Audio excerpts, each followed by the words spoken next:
In Hebrews 11:22, it was by faith that Joseph, when he was about to die, said confidently that the people of Israel would leave Egypt. Kaya naman, ato ka panahon na, after ni Joseph, na ay mga nisunod ng mga Pharaoh, nawa na nakailan ni Joseph, nakalimot pa sila sa history, sa Chronicles, sa buhay ni Joseph, sa ilang nason. O nga, hindi mo po mga Israelita, hindi mo po pagdaghan. Hindi mo po support control sa ilaha. Grabe ka kayo mga productive guys, sinabing daghan o na-threaten ang mga kaliwat sa paraon. O nung silang mga ulipon. Sa time ni Moses, are you following me? Are you not seeing the big picture? Amen. So it was by faith that Joseph, when he was about to die, said confidently that the people of Israel would leave Egypt. He even commanded them to take his bones with them when they left. Sa diha, sa iyang deathbed, ningon siya, one day I know na makauli rin yun ka. Tingnan naman, ang iyong pamilya at that time, namulit naman sila sa Egypt. O tumunaghan sila dito, mamakaliwat ni Joseph. So one day, he believed, nadiligid sila permanente nga magpabilit sa Egypto. O makaulit yun sila sa ilahang yutang sinaara. Are you following me? Amen. Now in Genesis 15:25-26, then Joseph took an oath, ilahang ikaw sa ng oath, sabi siya. Ipapanungka ang iyahang mga eksunan. Then Joseph took an oath from the children of Israel, saying, God will surely, grabe ka pa ito, hello, if you have God in your heart, kabalo ka, sigurado ka sa mga saad sa Diyos, God will surely visit you, and you shall carry up my bones from here. Grabe mo, hindi ka siya mapabilis sa Egypt. So Joseph died being 110 years old, and they embalmed him, and he was put in a coffin in Egypt. And indeed, after 400 years, say with me, 400 years. 400 years? When the time of the people of Israel, makaliwat ni Joseph, hihimo ng slave, God looked at them. Nag-isita ang Ginoo. Kung i-raise up niya sa Moses na makagawas. And that was the time na napahigawas sila sa Egypt. Are you still following me? Amen. And they did, kita mo sa salita na sila, bit, mauto ang bones ni Joseph. Kaya di palumpa, man din tayo, pero ibili-diri, bisan mo kong nako, nagbita ko. Minumong ko dito sa saan, kayuta, sa atong katigulangan, dito sa chicken. Are you still here? Amen. So matuman, grabing pagtuo, grabing fruitfulness. Grabe kayo. Bisan wala na siya, iyahang legacy, nagpabilin. Are you still here now? Amen. The bones of Joseph, which the children of Israel had brought up out of Egypt, kanina tayo, kanina nag-ibahin-bahin na ni sa mga kaliwat ni Jacob, ang ilang mga yuta. Three-part ang Judah, three-part ang Levi. So ka Joseph, kung tiraan niyang area, itawag na Sheker. Say it with me, Sheker. Sheker. Maunang area sa mga anak sa kaliwat ni Joseph, maunang dat. And Sheker is situated in Samaria. Amen. Are you here? Amen. I want you to listen to this. Now, maunang inheritance sa ilaha. Now, after 2,500 years, wala na tayo nadumog sa kabahin ni Joseph kung sa'yo makaliwat.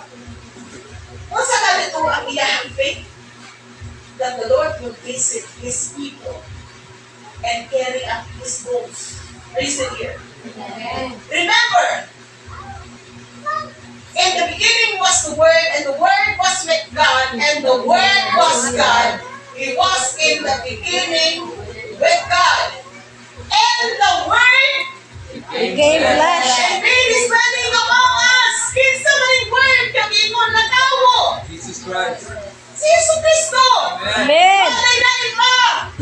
After 2,500 years, after to niya i-declare, God will surely visit us. Amen. Amen. Pero nalimot na mabuto ang nakaliwat niya. But after 2,500 years, God in the form of Jesus Christ, I want you to take a closer look at this. In 1:4-5. Busa, sa pagkadungog ni Jesus ni Ini, mibiya siya sa Judea o mibalik sa Galilea.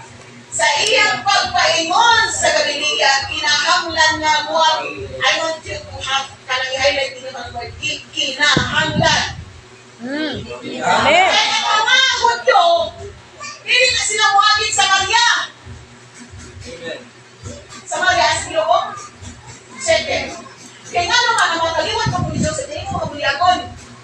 nag-intermarry sila o mga dili. Parehas sila.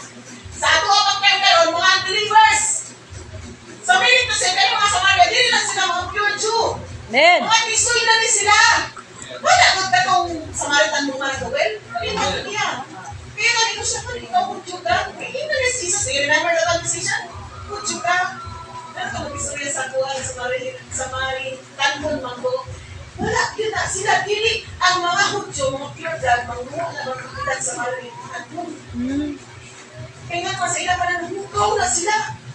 Kaya sa una, kung kain, liwat. Amen. Pero natawa sa Jesus Christ, kung sa galit ang preparation ni Joseph? Oh, surely. You're understanding today. Surely, Surely the your Lord Lord will will visit. visit. Carry Pili it. ko ang mga Hudyo. Jesus was a Jew. Listen to me. Pero may imo din kinahanglan na muagi kayon siya sa Samaria. Amen. Nahiabot siya sa usang kalungsod sa Samaria na ginganlan Sicar. Sicar is the name of the old land named Shechem. Kanang Sicar karon si pangalan, that's the modern name. Pero ang karaan niya ngalan Shechem. Shechem. Do you remember kapit sa mga inheritance? Joseph. Remember? The oath? He will surely visit.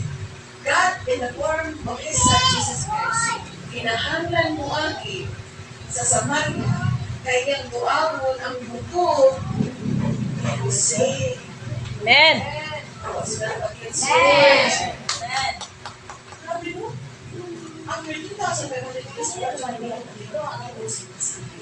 Very Heaven and faithful. earth will pass away, but my words will remain Forever. Amen. He surely visit Joseph, even in his bones, in the town of Shechem. Niya tulog siguro gusto niya.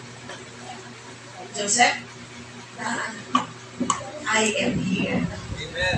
And you know what happened? When Jesus comes to that place, bisan ang mga Samaritan na ginatitirihan ng mga pure-blooded na Hudyo. Because when Jesus spoke to that Samaritan woman at the well near Shechem, where Joseph was buried, Amen. fruitful pa din ang buhay. Because until anak na panahon, tungod ato, hangtod sa next generation, naluwas ang iyang mga kaliwan. Amen. Jesus, God Himself visited, ningon siya, I am that water. Amen. Siya, ako ang tubig na never nakakauhaw ang balik. Because Amen. I'm here now, fulfilling the promise I gave to Joseph. Amen. Grabe ni Joseph. Amen. Kung may ninyo, ayaw siya mo kahadlok. Kung sa man ang inyong giagian, God will never forget His promise. Amen. Grabe, 2,500 years. I don't think so. Ngayon, anak ko na kay bago tagisikarin sa Ginoo. I believe God can visit you anywhere, any given time, just like Joseph. God really visited him. Kung tungod sa visitation sa Ginoo, ang kaliwat ni Joseph, wala yun nalimtan sa Ginoo. Nangaluwas, di ba? You remember the story of the Samaritan woman? Amen. Because of that woman, many people came to Christ and become saved. Amen. Muna akong ingon sa inyo ha, comfortful mo and faithful mo hangtod sa next generation, dili dyan mo kalimtan sa inyo. Amen. Fruitful to the moon si Joseph, hangtod sa iyahan na lamang ito, iyahan ang tubukot, pero naarang gihapon, grabe ka kusgal gihapon ang iyang gibuhat na hinumduman sa Ginoo. Kini mga tawhana, kaliwat ni mo, pues ato isang luwas. Amen. Praise the Lord. Amen. Are you blessed by the word of God? Amen. Yes. Lord. Grabe kayo gibuhat sa Ginoo. Amen. Unang kita, dapat meron akong mapagdasin. This is the end. This is the last part. Be fruitful just like Jesus.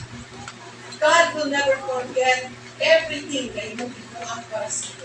Amen. Despite sa imong giatian, just remain fruitful, just remain faithful, and God will surely visit you. Amen. God will surely visit you. Bisan wala na kadinhi, bisitahon gihapon, hinumduman ka sa Ginoo tungod sa imong nabuhat niya. Amen? Amen. I want you all to stand up this morning. Thank you. You are blessed with the word of God.